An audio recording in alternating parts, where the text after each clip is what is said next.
Hi students, welcome to this doubt clearing session. Now do remember to subscribe to this channel. So this is the doubt that we have been asking. Let's read the question. X grams of water were added to 80 grams of a strong solution of acid. If as a result the concentration of acid in the solution became 1 by y times of the initial concentration, what was the concentration of acid in the original solution? And we have two statements over here. Now let's try to solve this question. First, let's look at what is given in the question. It's given that initially there was 80 grams, right? And let's say out of this 80 grams, A grams was acid and B grams was water, and X grams of water was added to it. All right, so this is what is given over here. So the initial concentration is what we need to find out. Now, as per the given information, what's the initial concentration?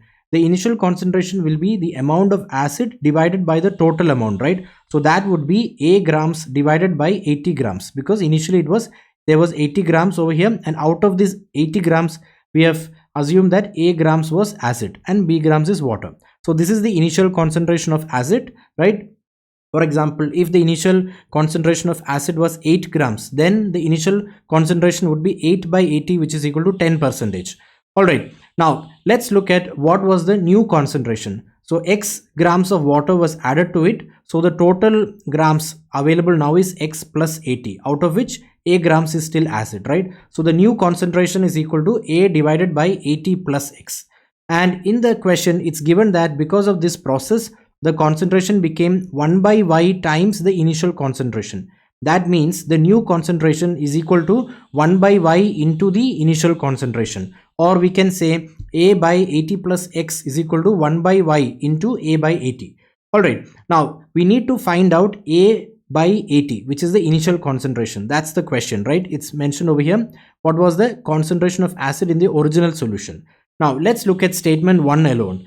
In statement 1, it is given that X is equal to 80. So this X over here is equal to 80. Now if I substitute that, then I get A by 160 is equal to 1 by Y into A by 80. You can see that I can solve for Y, right? I can cancel this A and this A, and I can simplify this expression, and I can get the value of Y, but I cannot get the value of A, right? And to find the initial concentration, you can see over here, I need to find the value of A. Therefore, statement 1 alone is not sufficient. All right, now what about statement 2 alone?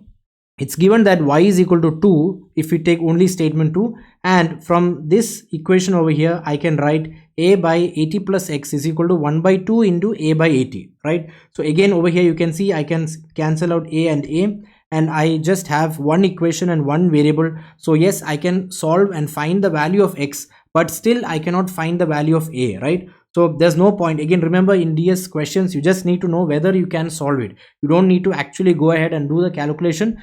So from this I know I can find the value of X, but again I cannot find the value of A. So statement 2 alone is also not sufficient. Now let's try statement 1 and 2 together. Even if I try both the statements, you will see that it's actually not adding any information, right? So look at this case over here. From this equation over here, I can find the value as 2. So when I know that X is equal to 80, automatically I can find the value of Y as 2. How is that? This A and this A cancel out, and then over here I have 80 and I have 160 over here. So this simplifies to 1 by 2. So Y is equal to 2, right? So you can see that just by knowing that X is equal to 80, I can find the value of Y. So knowing that Y is equal to 2 or taking both the statements together does not give me any extra information. So together also the provided information is not sufficient to find the value of A, and the value of A is required to find the initial concentration. So the correct answer to this question is E.